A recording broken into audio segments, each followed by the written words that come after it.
तपती धूप में वह गरीब किसान खेतों में फावड़ा चला रहा था। उसके माथे से तर तर पसीना बहे जा रहा था। तभी गंगा गमछा उठाकर पिता का पसीना पोंछती है। बाबा, आपके माथे से कितना पसीना बह रहा है। आप थक भी गए हैं, थोड़ी देर आराम कर लो, फावड़ा मुझे दो। गंगा को खेत में फावड़ा चलाते देख सेवक राम की आंख भर आती है। मेरी गरीब बेटी के जिन हाथों में मेहंदी लगनी थी, उन्हीं नाजुक हाथों से मेरी गंगा सख्त फावड़ा चला रही है। तू एक गरीब की बेटी को ही ऐसा भाग्य देकर क्यों भेजता है भगवान।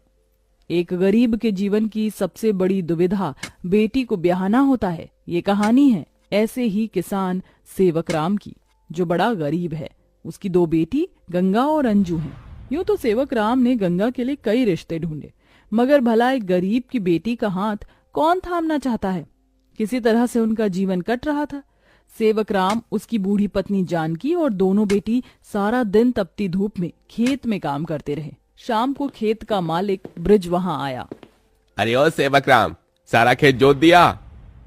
जी ब्रिज बाबू, खेत भी जोत दिया और बीज भी बो दिया।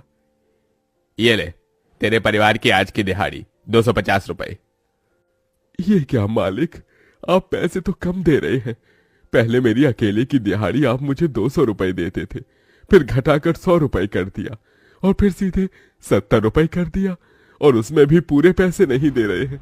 मैं, मेरी दोनों बेटी और पत्नी को मिलाकर हम कुल 4 जन आज खेत में दिन भर जर मर कर खटे हैं। अरे 30 रुपए ही तो कम है, उसमें क्या तू खरीद लेगा है? एक एक रुपया भी मेहनत से कमाना पड़ता है मालिक। फिर ब्रिज बाकी के 30 रुपए भी सेवक राम को दे देता है, जिसके बाद वह अपनी मढ़ई में आ जाते हैं और गंगा सबको खाना बनाकर खिलाती है और एक फटे गुदरी पर पूरा परिवार जमीन पर लेट जाता है।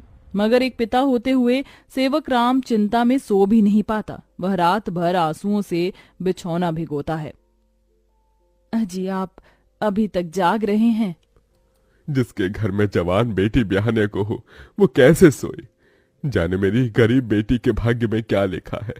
भगवान ने सभी के घर आंगन में भाग्य जाग रहे हैं, मगर मेरी मढ़ई के आंगन में मंडप कब बनेगा।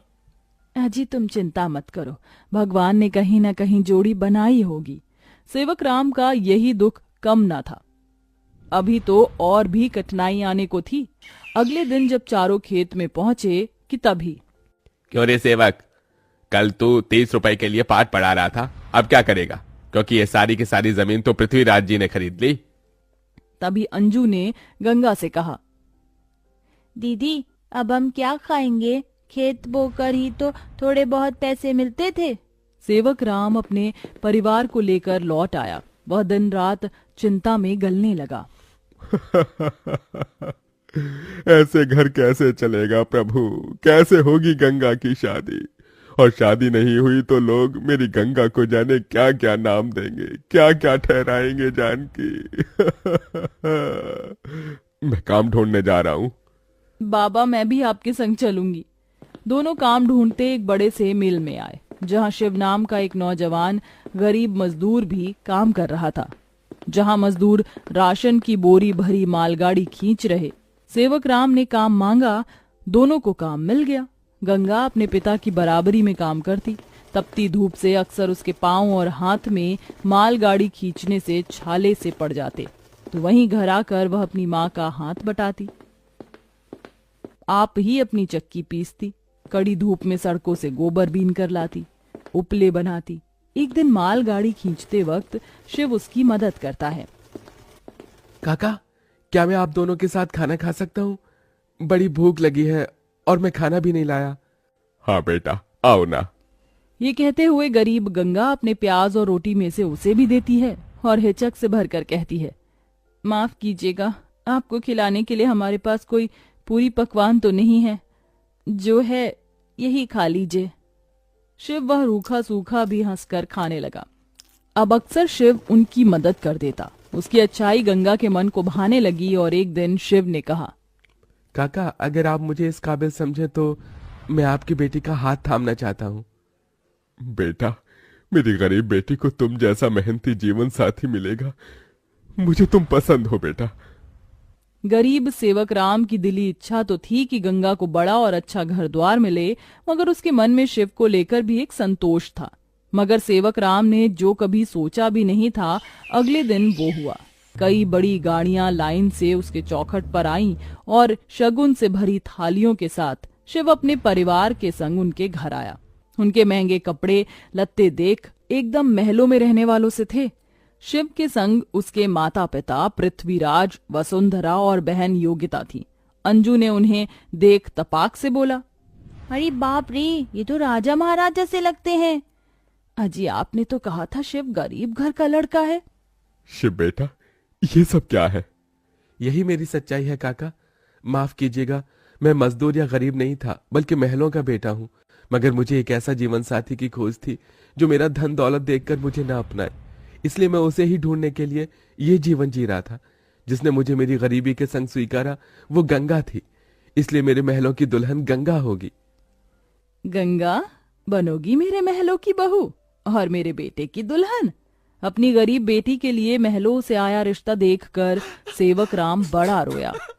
भगवान, तूने मेरी फटी झोली में इतनी खुशियां डाल दी। मेरी बेटी महलों की दुल्हन बनेगी। हर बाप चाहता है कि वो अपनी बेटी का हाथ जिसके हाथ में दे वो उसे रानी बनाकर रखे। अब मेरी बेटी सचमुच में महलों की रानी बनेगी। समझे जी, मंगनी कर ले। मगर इतनी छोटी सी मड़ई में सब कैसे होगा? ये तो टूटी फूटी है, आप लोगों के खड़े होने लायक भी नहीं है। मगर इस मड़ई में आप जितने दिलदार लोग रहते हैं तो ये महलों से बढ़कर है। इसके बाद सेवक राम के छोटे से मढ़ई में उसकी गरीब बेटी की मंगनी होती है, जहां और थोड़े दिन के बाद बड़े ही धूमधाम के साथ गंगा की शादी होती है, जहां वह मंडप में मन ही मन कहती है, हे गौरी मैया, आपका धन्यवाद जो आपने मुझको मनचाहा वर दिया। इसके बाद गंगा विदा होकर अपने महलों के ससुराल में आ जाती है, जो दुल्हन के जैसा सजा हुआ होता है, जहां कई नौकर चाकर शाही अंदाज में उसके स्वागत में खड़े थे। तभी महंगे से लहंगे में ननद योगिता ने कहा, आइए भाभी, आपके महलों के ससुराल में आपका स्वागत है। जैसे ही योगिता गाड़ी से उतरती है, तभी नौकर चाकर थाली में फूल लिए खड़े उसके स्वागत में फूल बिछाए जाते हैं। जहां कल तक उसके पांव को कांटों की चुभन मिली थी, आज वह महल की दुल्हन बनकर फूलों में बदल चुके थे। जहां महल के द्वार पर सास वसुंधरा ने स्वागत किया, आओ हमारे महलों की दुल्हन, तुम्हारा स्वागत है। इस सोने की कलश को अपने दाहिने पांव से गिराकर अंदर आ जाओ। जी माँ। गंगा ने कलश गिराकर स्वागत किया। तभी ससुराल वालों ने उसे अनेकों तोहफे दिए। गंगा बहू, ये हार पिछले कई पुश्तों से हमारे महल में चला आ रहा है, अब तुम इसकी हकदार हो। भाभी, ये तोहफा मेरी तरफ से और ये तोहफा मेरी ओर से बहू। गीता दे रही हूँ, मैं जानती हूँ तुम इस महल का मान बढ़ाओगी। गंगा ने गीता को माथे से लगाया और फिर सास ससुर का आशीर्वाद लिया। माँ जी, बाबूजी, मुझे आशीर्वाद दीजिए ताकि मैं इस महल का मान निभा सकूं।